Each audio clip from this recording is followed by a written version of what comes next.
الحمد لله رب العالمين والصلاة والسلام على سيد المرسلين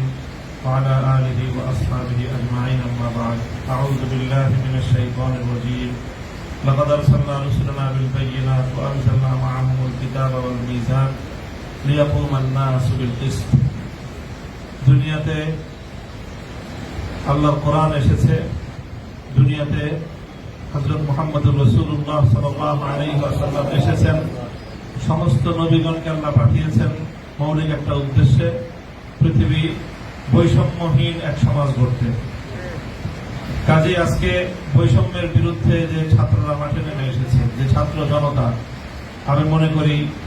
এটা আল্লাহ পাক রব্বুল আলামিনের সেই ঐতিহাসিক নির্দেশনা বাস্তবায়নের একটি পদক্ষেপ যখন আমাদের জাতি দীর্ঘ বৈষম্যের জাতাকলে পিষ্ট হয়ে প্রতিটি ঘরে ঘরে বোবা কান্নায় গোটা দেশ একেবারে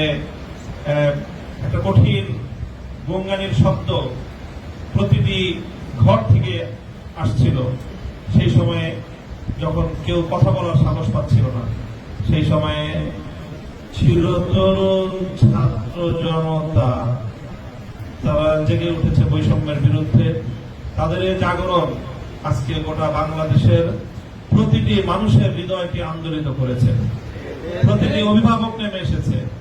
মায়েরা আজকে তার সন্তানদেরকে বুক চাপড়ে সাহস যোগাচ্ছে সত্যের জন্য বৈষম্যের বিরুদ্ধে আন্দোলন এবং সংগ্রামে অকাতরে প্রাণ বিলিয়ে দেওয়ার জন্য এই সময়ে শহীদি কাফেলা হেফাজতে ইসলাম বাংলাদেশ আজকে ঐতিহাসিক দায়িত্ব পালন করার জন্য আজকে মাঠে নামতে বাধ্য হয়েছে আমি মাঠ বলব আমাদের দায়িত্বশীলরা বলেছেন দোয়ার মাধ্যমে আমাদের সূচনা এর ফলে দোয়া হবে আর নতুন সূচনার জন্য এদেশে নতুন এক সূর্যোদয় হবে স্পষ্ট ঘোষণা করতে চাই আর যদি একটা গুলি চলে হেফাজতে ইসলাম বাংলাদেশ ঘরে বসে থাকতে পারবে না আমার সন্তানের লাশ নিয়ে আমরা কবরস্থানের দিকে যাব না পরবর্তী সন্তানের লাশ কাঁধে আমির হেফাজত ইনশাআল্লাহ রাজপথে যখন নামবেন টেকনাফ থেকে তেতুলিয়া পর্যন্ত পাক ভাঙ্গা সেই গণজোয়ার রুখে দেওয়ার সাধ্য কারো হবে না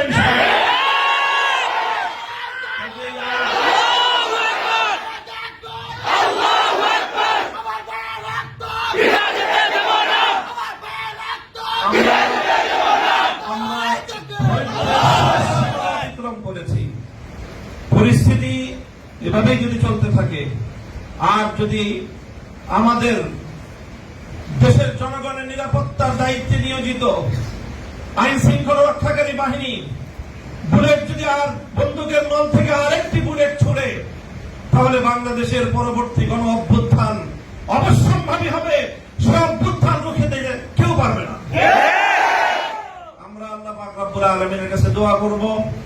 যারা বৈষম্যের বিরুদ্ধে জীবন দিয়েছে যারা বৈষম্যের বিরুদ্ধে জীবন দিয়েছে অত্যাচারীর হাতে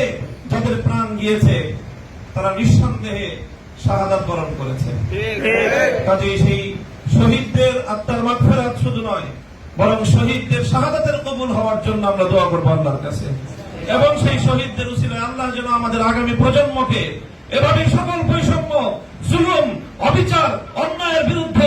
রুখে দাঁড়াবার এক অদম্য সাহস যেন আল্লাহ পরবর্তী প্রজন্মের বুকে বুকে দান করেন সেই দোয়া ইনশাআল্লাহ আমরা করবো।